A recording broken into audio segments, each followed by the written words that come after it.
We all order home deliveries, right? You guys know about home delivery, right? The home concept of home delivery. Yes. Very good. So what happens in a home delivery? There are two things. There is a company and there is the rider. There is a rider, the person who brings the thing to you. The company is from where you order, and they may have a website, or you can call them, or they may have an app from which you select your order, what you want, anything, and then it gets delivered to you. The rider is the person who comes at your doorstep and delivers that thing to you. And you only start following up from the rider when the product is on the way, right? So initially you go to the company and they show you the status. Okay, now your product is being prepared. Maybe it is something related to food, or it is any other item, electronics, whatever you have ordered. And they show you the status is that, okay, it has left our warehouse, or it has left our shop, or whatever. And now the rider or the company, the delivery company, is on the way. So in case they are getting delayed, you will check from the rider and you will also check from him, right? So in this case of the company and rider during home deliveries, what do you guys think? Who's the source and who's the agent in between? Quick answers. Who The do you think? company is the source and the rider is the agent. Very good. And I think that is the right answer.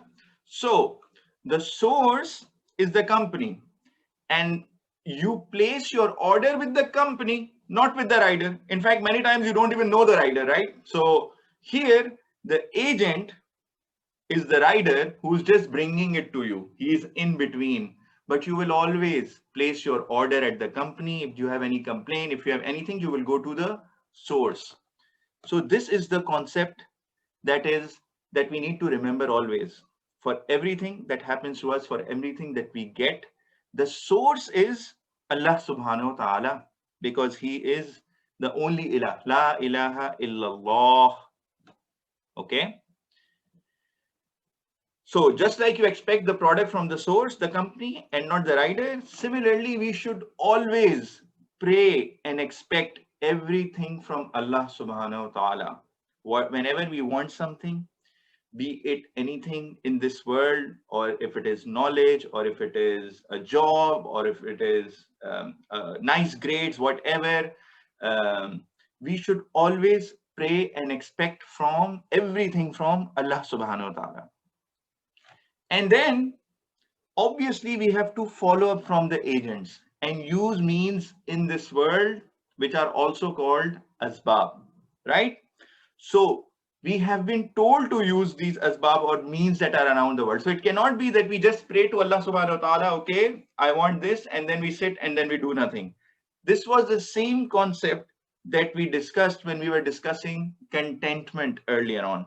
We said that we can be content once we have prayed to Allah subhanahu wa ta'ala, then we have given our best effort. Our best effort can be what we ourselves do. Our best effort can be, okay, using the agents, using means, trying to call someone, trying to, the people around us, because this is also a very important support system that we have, right?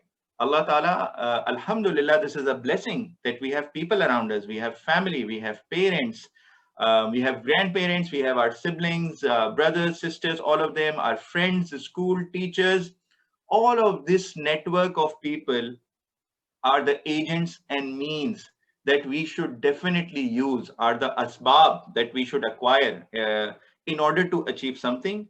But we should only pray and expect everything from Allah subhanahu wa ta'ala, because he is the source of all of this.